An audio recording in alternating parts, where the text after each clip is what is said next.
Okay. I am excited. I'm fired up. My good friend, Dr. Phil. So, latest fitness news is interviewing and have a podcast with Dr. Phil Mock.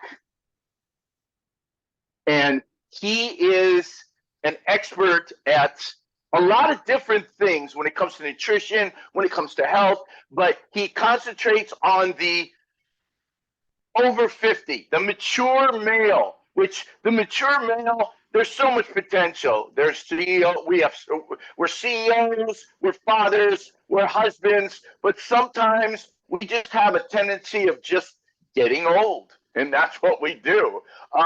So one of the things that Dr. Phil that I'm intrigued about is the way that you teach people about the brain and how the brain it's important to have that the schema of thinking and not live in fear, but live in love.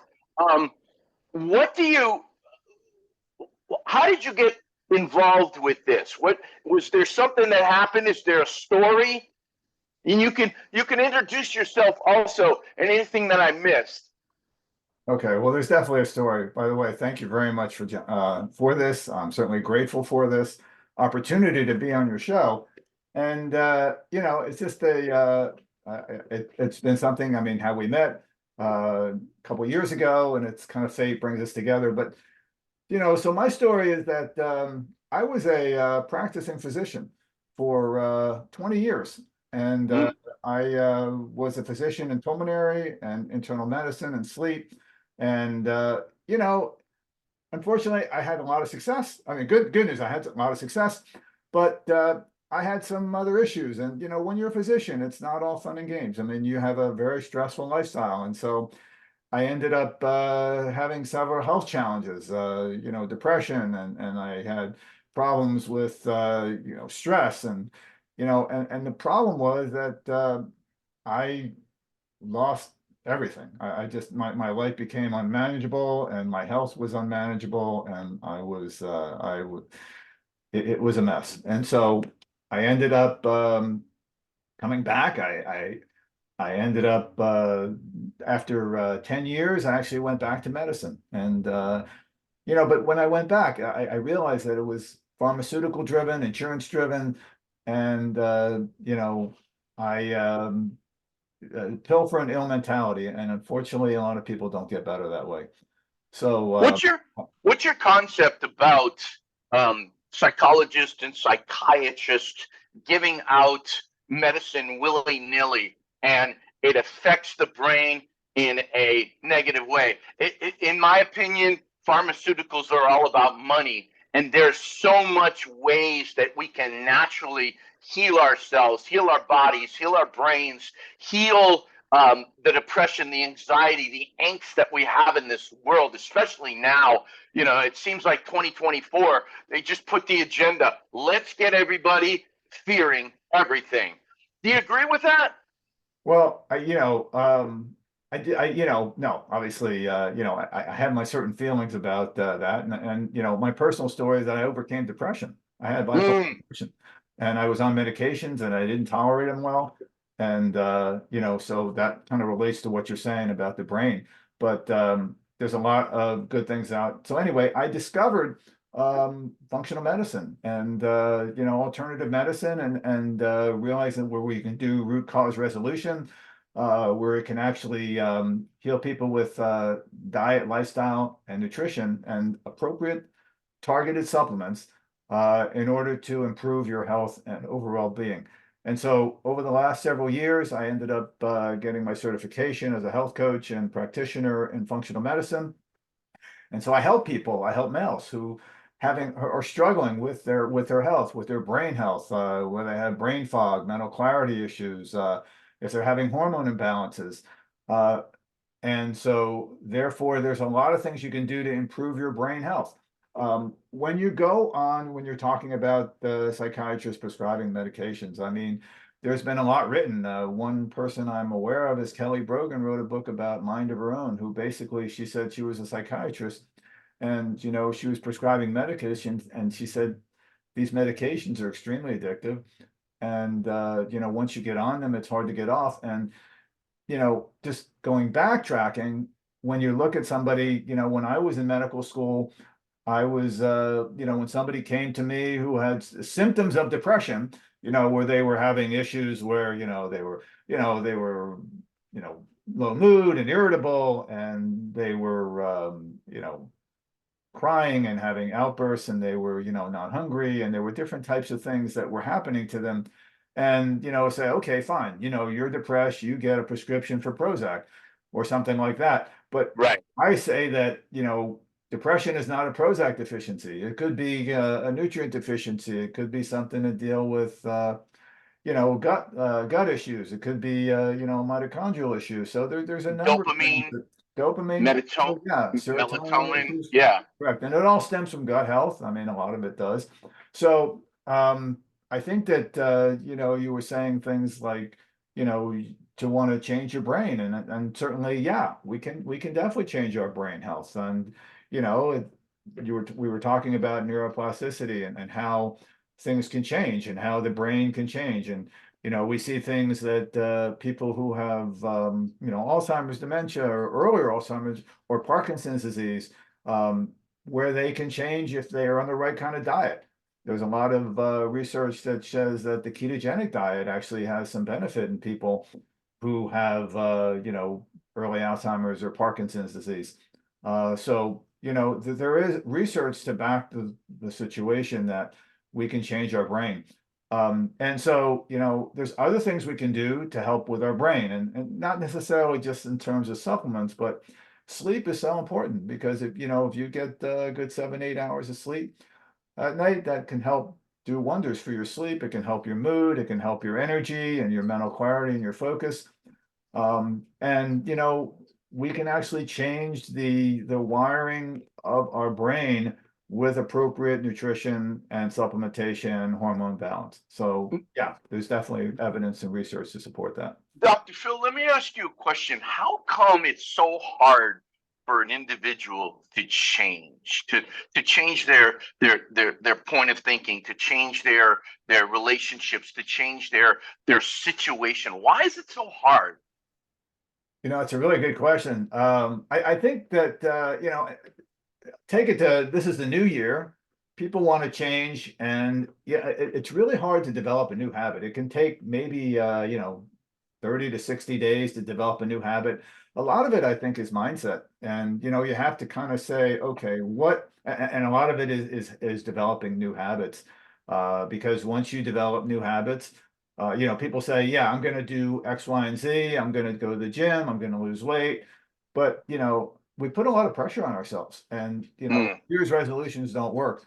I think that, mindset is really important, for personal growth and development. I think that, one of the things I teach my clients is, meditation, or, mm, just being quiet, and, journaling is really key. And, gratitude, we call it vitamin G. And I think mm, gratitude is really important. And it's not just a checklist. It's really, you really got to feel the gratitude, and you really got to feel the love. So, just a checklist of gratitude is not enough. You have to feel actually every day, three things that you're grateful for.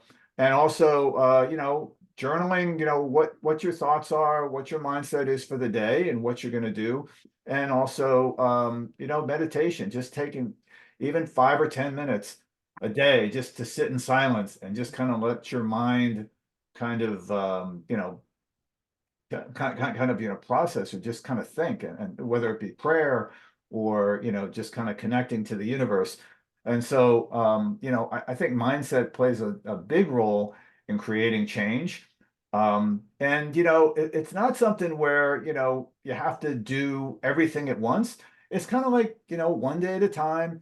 You say, okay, fine. I think I tell people, one of the most important things is, let's just start with hydration. I mean, just when you get up in the morning, drink a glass of water, and, maybe put a little pinch of sea salt in there, kind of get the minerals being absorbed. And, getting out and, doing a meditation, or doing your journaling, getting out in the sun. I mean, sunlight stimulates your, mhm. circadian rhythm. And Absolutely. helps you to kind of get your everything on track. So, it's really hard for people to develop new habits, but I think that when people journal and they kind of say, okay, they look and say, what am I grateful for? What are my goals for the day? And what's my affirmation? I think affirmations are important, just like, well, I want to do X, Y, and Z. I want to accomplish something today. And it gives a reflection on what's going on, and it really helps people grow and it helps people develop habits. I hope that. Now, a lot of people that I listen to, like Joe Dispenza, Greg Oh, Braden, Tony Robbins, they they understand that if we're living in the past, our thoughts are our body. I yeah. feel like doing this. I don't feel like doing this. Why do I have to do this? Why is the traffic like this? And sometimes what they do is they take a cold shower in the morning. Mhm. It I lost your sound.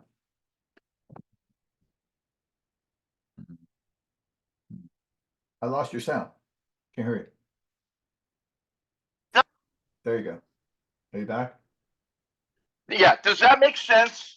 I lost you in transition. Okay, You faded out. I didn't. so Tony Robbins, Joe Dispenza, Greg Braden, a Yeah. lot of these people that that understand that if we're living from the past, if we're living from the bad things that happen in our life, if we're concentrating on the traffic and how bad it is, if we're concentrating on how bad my life is, a lot of those times it's our body speaking. I feel like doing this. I don't feel like doing this. Why does it have to be this way? And sometimes we have to shock our body so that our brain, the subtle, humble consciousness, the perfect us, can come can be involved.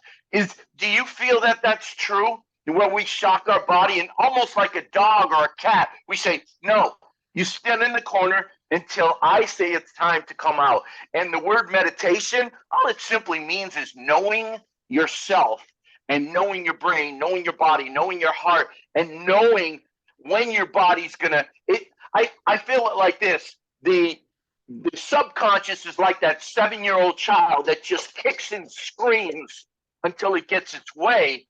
And the consciousness is the perfect us that makes perfect decisions every time. But it's almost like the subconscious is that Titanic, the unsinkable ship. And the consciousness is like that little rudder. If that rudder is off, we could that incredible ship that we called our subconscious can be smashed by a psychological iceberg. Does that make sense? Yeah, I do. I mean, I think that certainly getting into the subconscious mind, and there are certain ways you can do that. Before you go to sleep, well, first of all, I want to say that I agree with what you're saying as far as mindset, because I think that when we have negative thoughts, it totally puts a kibosh on everything. And so we're not able to do what we have to do. I mean, when you get a negative thought, you need to kick it out. I mean, there are certain people that say that when you get a negative thought, is it true? Is it 100% true? And then do the opposite, and then say, do something about it. So you're actually turning those thoughts around. So, you're processing it differently, and it really affects, you don't want to come down to other people's levels. So you want to, like, if somebody is in a bad mood or somebody's emotional, you have to stay where you are, and you have to Right. say that this is not going to affect me. So that, I think, certainly attitude and, emotional control and controlling your thoughts is really key. That's definite. The other thing is that when you talk about the subconscious versus the conscious, you can get into the subconscious mind. It's kind of when you go to sleep at night, the first 15 minutes or so before you go to sleep, that's when the subconscious is most affected, when the Right. conscious mind is asleep. Yeah. Then you can get thoughts into the subconscious mind. So sometimes what you can do is you can program your mind. You can actually play something positive as you fall asleep. It's kind of like putting stuff under your pillow, you hear that kind of thing, where you can play stuff. And so that, or what you can do is write stuff down or say, what am I going to think about when I go to sleep? And you kind of program your mind or program your subconscious mind to think about what you're going to think about because you're going to be asleep for the next 7, 8 hours, and what a perfect Right. time to influence your subconscious mind. So I love that. I really do. So Um, I heard it's 20 minutes before and 20 minutes when you wake up. You have that window, that yeah, short window right. where you should take advantage of that because it's still the 7-year-old child hasn't woken up yet. No, that's really true. I definitely agree with that. You know, and also, when you do that, I mean, you program your body, you program yourself to sleep. So my thing is like a 3-2-1, like 3 hours before bed, like no food, no food. 2 hours before bed, no work, and 1 hour before bed, no sleep. And so I mean, I'm sorry, no screens. Screens can definitely affect Lighting, yeah. light, Hmm. so, and we don't realize that all these things can affect our sleep. And, to get the best sleep, how do we do that? We want to measure our sleep. And I wear what's called an Aura ring.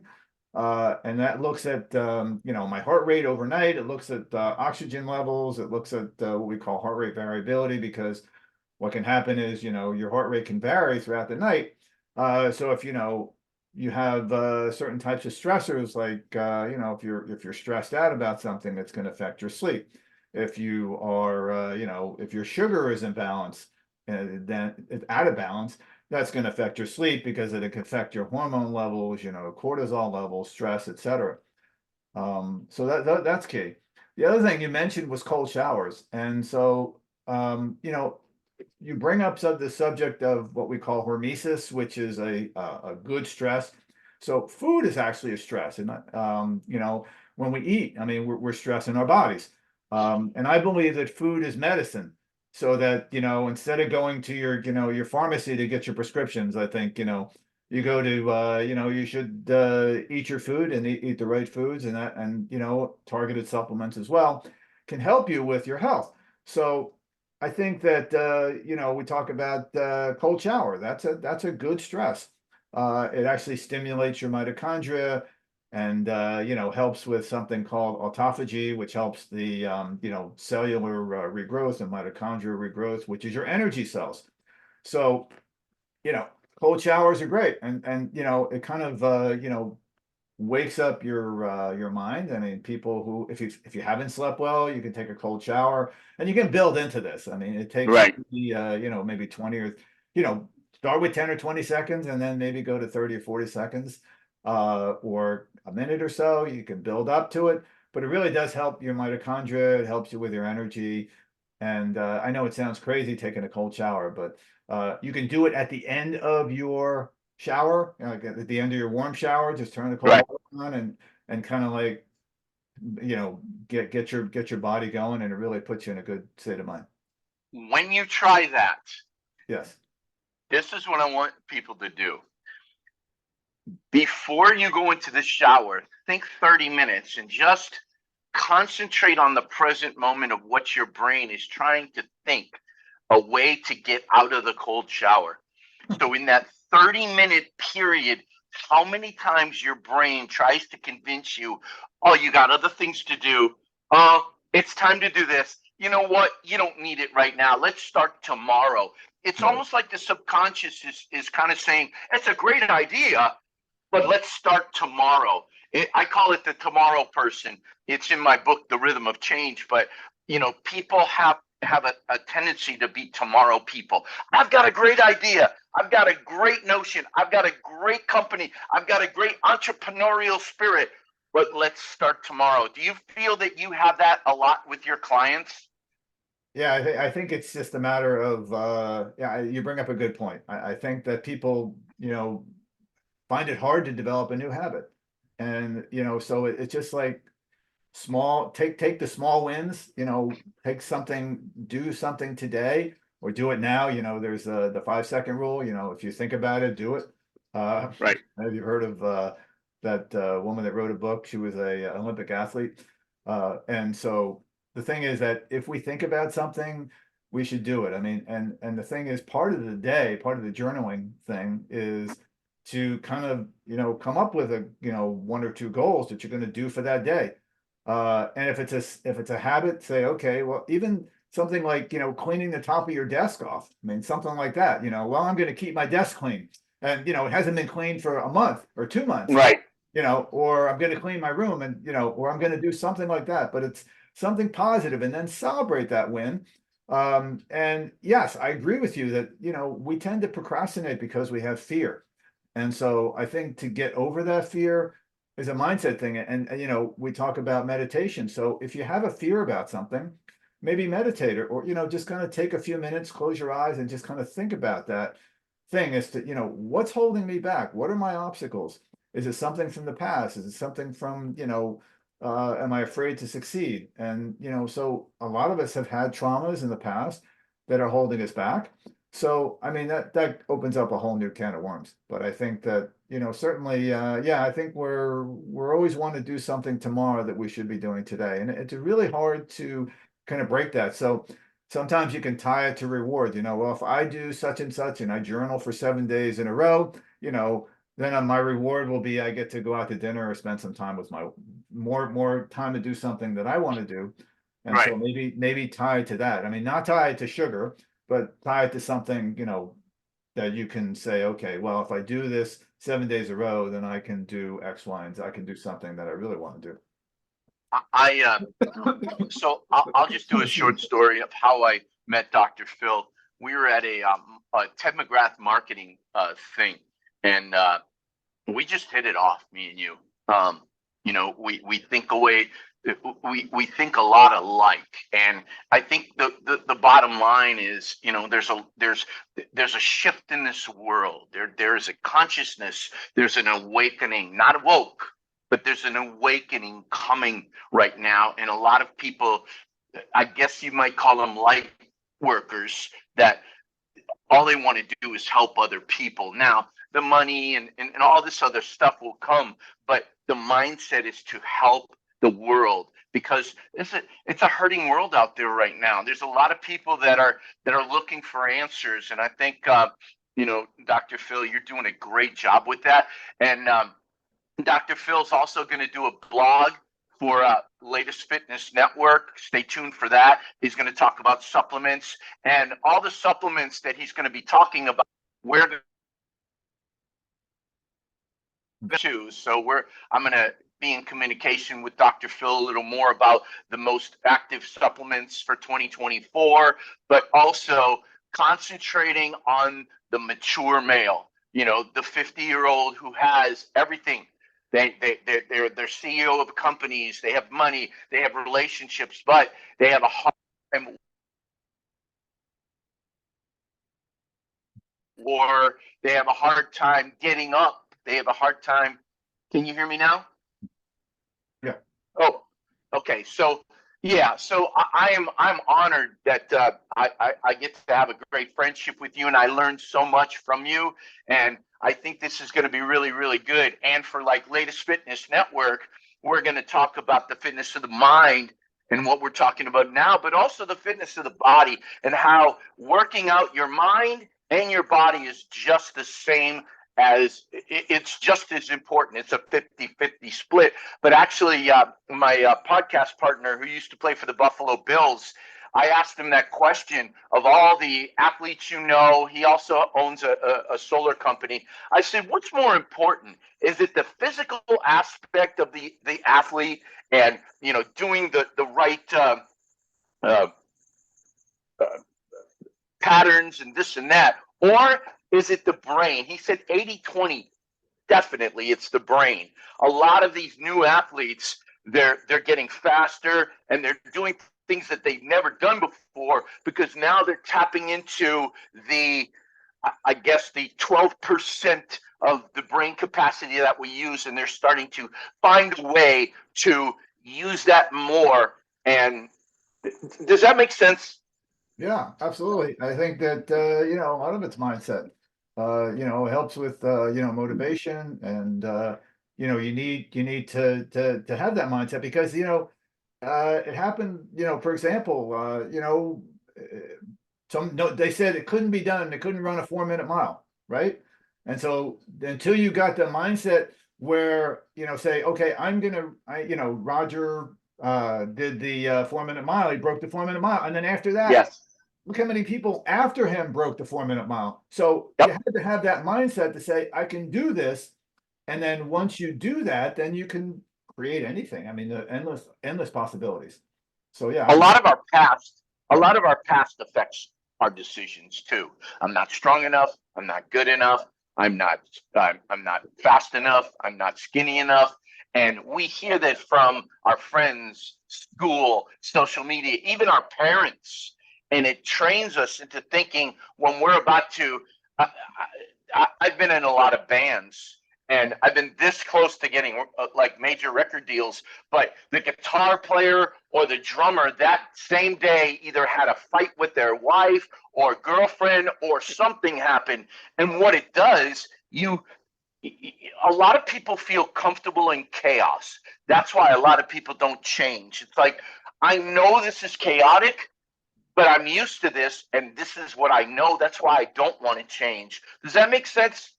yeah, I think you're right. People are used to kind of their own chaos and they don't realize it until maybe, body awareness is so important. I mean, you need to be aware of what's going on with your body and, and then people say, okay, well, look, I have a heart attack or I have something comes up, and it stops them in their tracks. But I think that, we're kind of caught up in our chaos and we don't really take time for ourselves. And so I believe that's important because, you know, we are used to the chaos and we don't just step back and say, oh my God, what's really happening? And then, I mean, obviously, I mean, when I was a doctor, man, I went 24/7 and it was absolute crazy and it created chaos in my life. And, it ended up, creating problems for me. And therefore, I had to start over again, and I did. Right. So, but the thing is, it really the business aspect is good. The chaos is not so good. So we really need to basically get an organization or some type of way that we can kind of reduce our stress and we can get more centered and be more aware of our body, and so that we can be more healthy. Do you feel that there, did you hear the voices of the subconscious saying, you know what? You have a job here. You're comfortable here. You make money here. You've got to support your wife and everything. So why don't you do this another time? Because right now you're good. Did you feel that? Did you hear those voices? Did you hear other people saying that to you? Yeah, I'm sure I did. I mean, as you go through, I mean, you do always hear these voices, but you kind of tend to suppress them, unfortunately. And so it's kind of like, well, this is where I'm going, and you kind of make decisions that may be impulsive. And then what happens is if you're not sleeping well, the impulsive brain takes over. And so that you're making decisions that are not based on thought. And so when you sleep better, then your cerebral cortex, your main thinking brain is able to override those impulsive decisions. So yeah, I think that when our life is stressed and we're chaotic, we don't sleep well, we're stressed, our hormones are out of whack, and you know, we end up getting problems with our gut. There's problems with neurotransmitters like dopamine and serotonin, and we tend to reach for things like sugar and other types of things and caffeine in order to kind of keep us going. So yeah, it's a mess. So I It's agree with that. it's really interesting. You can't see it, but this is a rice grain. Okay. So there's a thing in our brain. It's called the pineal gland, Yes. and it creates more melatonin. It creates DMT. It creates actually there's a crystal in around that's activated just like a guitar or a computer. It has to be turned on, and there's certain ways to turn on those receptors. Do you Right. you Mhm. know anything about that? Yeah, I mean, I think the pineal gland is the fourth or fifth chakra. I'm not sure, but it's stimulated by light. Yes. So morning sunlight stimulates the production of melatonin in the when you wake up in the morning and you want to, when you get out, you want within the first 30 minutes, you want to get out and get 20 minutes of sunlight. So that stimulates the pineal gland and stimulates melatonin. So I think that melatonin actually accumulates throughout the day. And so when it gets to a certain level, at night you feel sleepy. And there's things that take away from that melatonin production. So things like, EMF, like your stuff from your cell phone and screens. Uh, Fluoride. that, Fluoride, endocrine disruption. Fluoride. Yeah, sure. That'll disrupt it. That'll definitely disrupt your pineal gland. So certain toxins like in your foods or, in certain types of processed foods can affect the production of hormones and can affect melatonin production. Melatonin and cortisol kind of go hand in hand. So when your cortisol level is high, your melatonin level go low and vice versa. So obviously when you're more calm and you're, less stressed and your cortisol level go down, your melatonin goes up. Now when you are, one of the things we should try to avoid when we go to sleep, we should try to have dark room, dark curtains, and make sure there's no objects that are creating electromagnetic frequencies like your cell phone. And you realize that when you look at your cell phone in the middle of the night, some people have a habit, they wake up and they scroll on their phones. That's robbing your melatonin levels and your melatonin, even like, a minute or 30 seconds on your cell phone in the middle of the night will just zap your melatonin level and your sleep will be totally destroyed. So we have to guard our melatonin. And the other thing is that people say, well, I'll just take melatonin. And so you can take melatonin, but the thing is, if you take melatonin and it works, and you say, okay, you realize that you have a problem. So you have to really you want to let your body produce its own melatonin. So anyway. That amazes me. I was reading a story about Jacob in Genesis chapter 32, and how Jacob left everything behind. He left his wife, his maid servants, his money, and he went up and he presented himself and he had a wrestling match with God. And he said, I will not let you go until you bless me. And he called that mountain Peniel. And the word Peniel, do you know what it means? Not off the top of my head. Face of God. Really? Okay. Face of God, which is very, very interesting. And just like Jacob did, there's a scripture in Matthew 6. He talks about don't have your treasures on earth. But then he talks about the eye is the lamp of the body, and he talks about the eyes and how the pineal gland and how that is so important in a spiritual way. And it just makes sense how if you're more calmer, you create melatonin, you create things in your brain that a lot of people just don't know about. And I think one of the reasons why there's so much chemicals, there's more fluoride per capita in the United States than any other place. And fluoride actually desensitizes our spiritual gland. And we are, in my opinion, we're first spiritual people trying to figure out how to be humans. Mhm. And that's my strong opinion. And I think, not to talk about controversy or conspiracy, but I think there is entities trying to make sure we don't figure out how to go to that next level or figure out how to get away from, I call it the matrix or the illusion of life. What do you think about that? That's a whole nother can of worms. Okay. I All tend right. to agree. I tend to agree with you. I believe that. I believe in what you're saying has validity, and but that's a whole nother subject. So we could probably talk for an hour about that because there's just so much to talk Absolutely. about. But the thing is that there are things that can affect the health of the pineal gland. As a functional medicine provider and coach, I mean, certainly we all need purpose, we all need love, we all need community, and we all need some sort of spirituality, and to keep us whole. And but I believe that this year coming up, 2024, is kind of like a rebirth or reawakening of community and, people getting together and, because we lost that connection during COVID. Uh, Yeah. People touching each other and the isolation, I think really hurt people, and I think it hurt our children. And so I believe that, this renewed sense of purpose and, community and togetherness and, family and, love and all these things are really important for your health. I mean, it really, really does, matter. Yeah, I think 2024 is the year of awakening, and people are going to be spiritually awakened more than they've ever been before, and they realize that this is a meat suit. This is a body, like I say in my book, body, blood, and bones.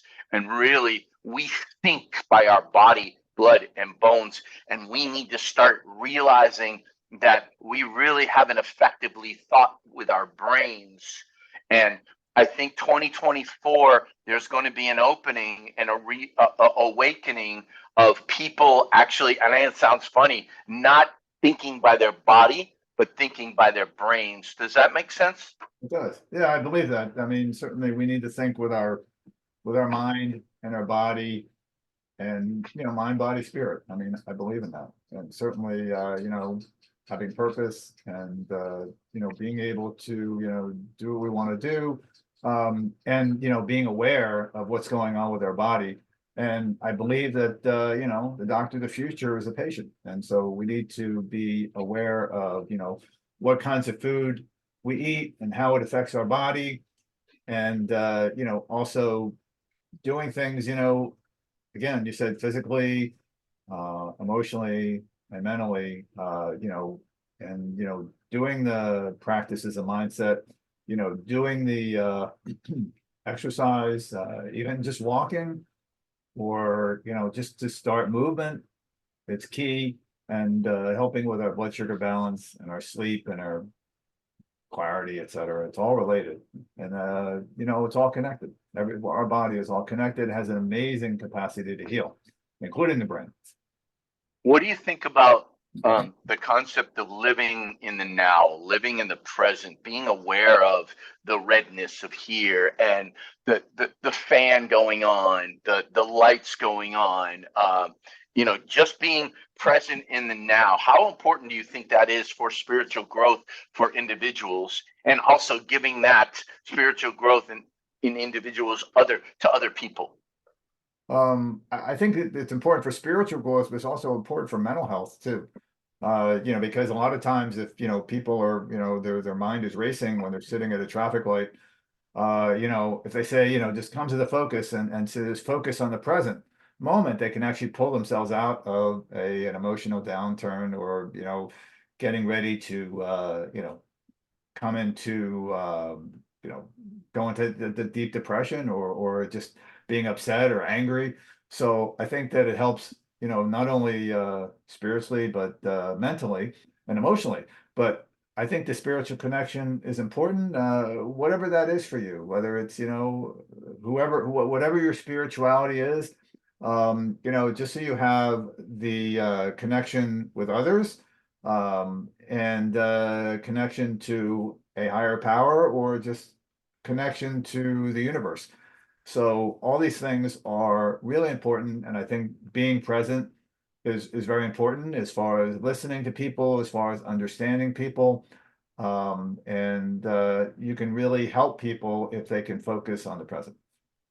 What's the advantages of focusing on the present moment, and what happens if a person don't understand about focusing on the present moment?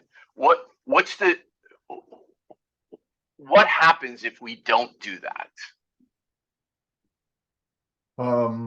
That's a tough question. I think that, you know, my understanding is, what happens if somebody doesn't focus on the present? Then I Yeah. think that you tend to get lost in, you know, I think it helps to lower your purpose. I believe Mm. that doesn't suit you to um, have an understanding of yourself or understand others. And so I think that being present is certainly important for growth because we can actually engage with people and we're not distracted. So I think it's important to be present with others, especially when we're talking to people, as opposed to, you see today, you see people together sitting at a meal and they're scrolling on their phones instead of being present with one another. So I think it's a key element in really being focused, as a family, having dinner together. These are things that help to improve presence and focus and just overall well-being. Man, this has been Dr. Phil. This has been awesome. So stay tuned for the blogs from Dr. Phil, but also we're going to start concentrating on what the best supplement is for 2024 and how we can, as spiritual people, start using the talents and abilities that we have. We're built for greatness. We have so much more potential who we are as human beings. But what we do is we don't take that potential for granted. We take it for granted. And I think more and more as we wake up, as people wake up, as individuals wake up, then the people who promote fear, I'm not going to get into all of that, but the entities that promote fear, they're not going to be as strong. And once you feel love, give it away.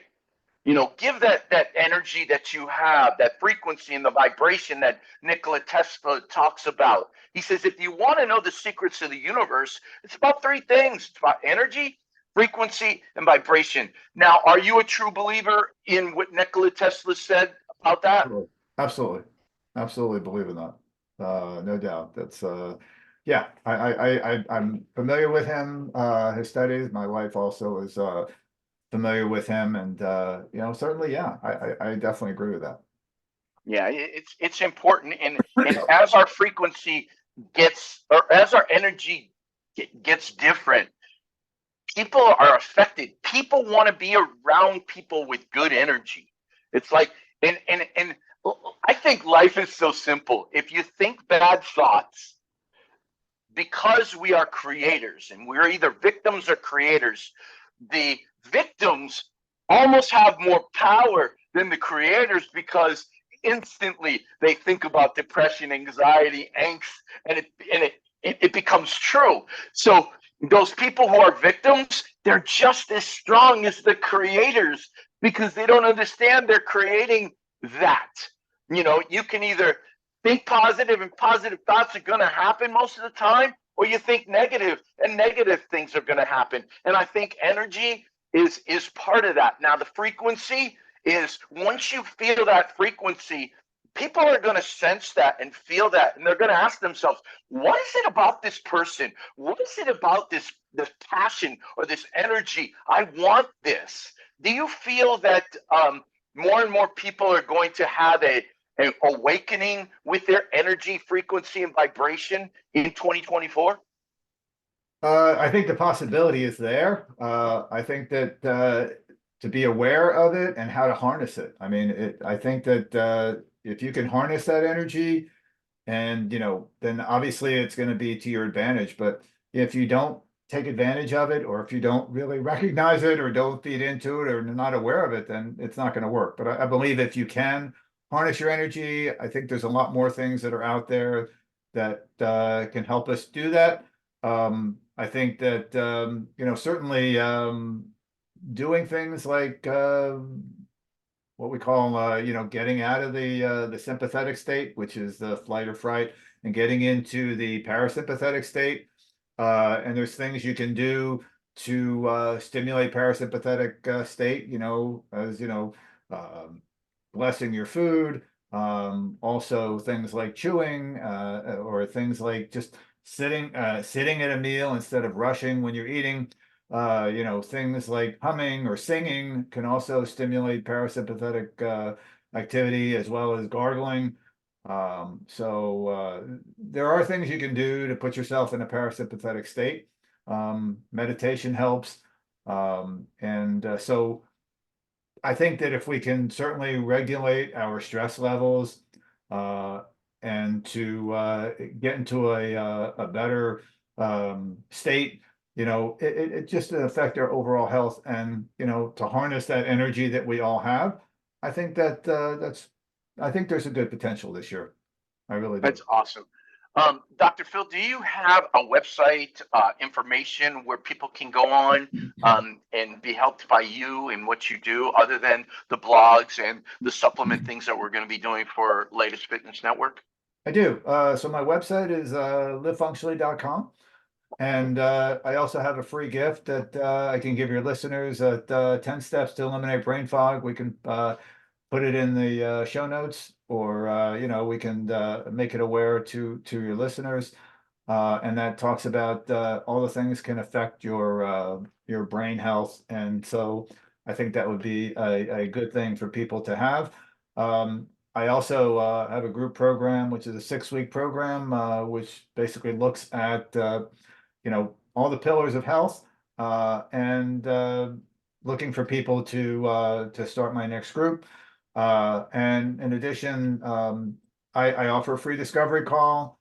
So anybody who has any questions about their health and they want to offer a free discovery call, and I can also leave that link as well. So appreciate Awesome. your time. Thank you so much. That sounds great, man. And remember, we've got the podcast, the supplement company. Dr. Phil's going to kind of help us out with that and getting the most effective programs for 2024. JohnCharlesGriggs.com, LatestFitnessNetwork.com. My book, Rhythm of Change, is on Amazon, but it is also going to be on our websites. And stay tuned. Dr. Phil, thank you so much. I'm honored and privileged, and I learned so much today. Thank you. And any closing comments?